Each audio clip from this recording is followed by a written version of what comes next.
ये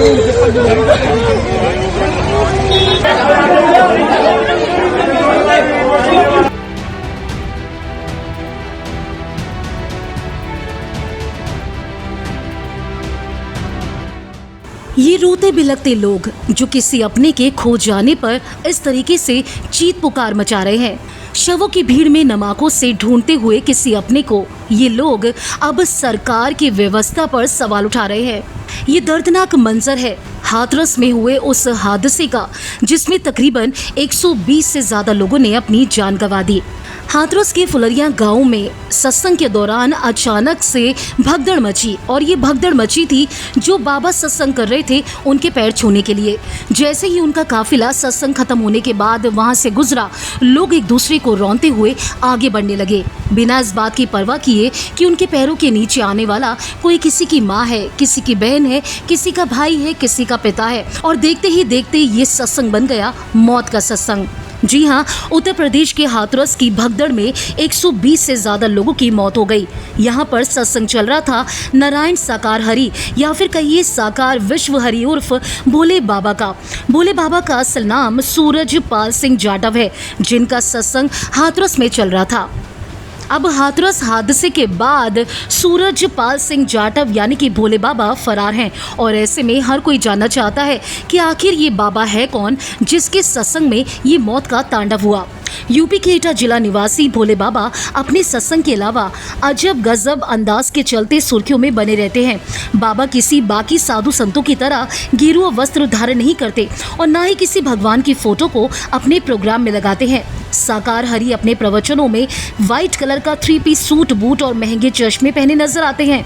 बाबा के पास लग्जरी कारों का काफिला है और खुद की वर्दीधारी फौज भी है। इस लंबी चौड़ी फौज को आश्रम के सेवादार भी कहा जाता है। खास बात यह है कि साकार हरि यानी कि भोले बाबा के साथ उनकी पत्नी भी सत्संग के मंच पर बैठती हैं।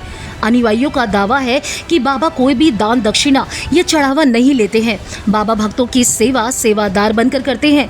अपने प्रवचनों में पाखंड का विरोध करते हैं, मानव सेवा को सबसे बड़ा मानने का संदेश देते हैं।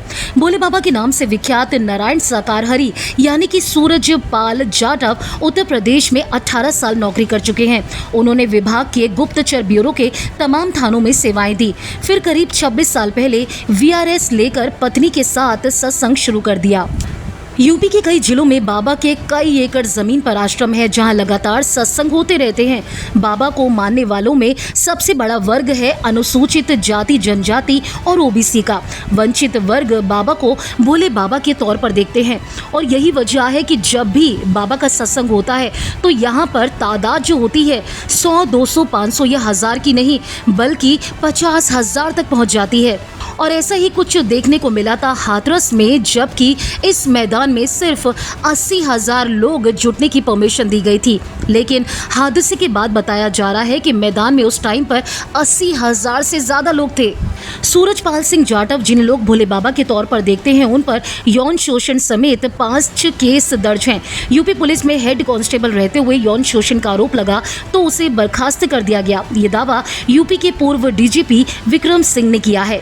बाबा के बारे में खास बात यह है कि इंटरनेट के ज़माने में जहां बाकी साधु संत और कथावाचक इंटरनेट पर मौजूद है, वहीं ये जो बाबा है जिन्हें आप भोले बाबा के नाम से जानते हैं सोशल मीडिया से बिल्कुल दूर हैं। बाबा का ना तो कोई ऑफिशियल अकाउंट है किसी भी प्लेटफॉर्म पर और ना ही वो कभी प्रवचन इस तरीके से दिया करते हैं कि सोशल मीडिया पर उनके कोई पेज बन जाए या कुछ ऐसा हो। कथित भक्तों का दावा है कि नारायण साकार हरि यानी कि भोले बाबा के जमीनी स्तर पर खासे अनुयायी हैं जो कि उनकी एक बात पर कुछ भी करने को तैयार हो जाते हैं। हाथरस की भगदड़ के बाद पुलिस ने इस पूरे मामले में केस तो दर्ज कर लिया, लेकिन बाबा फिलहाल फरार बताए जा रहे हैं। अगर आपने फिल्मी बीट को अभी तक सब्सक्राइब नहीं किया तो कर लीजिए। आप हमारा ये वीडियो फेसबुक पेज पर देख रहे हैं तो उसे भी लाइक कीजिए। बॉलीवुड और टीवी से जुड़ी तमाम खबरों के लिए आप देखते रहिए फिल्मी बीट।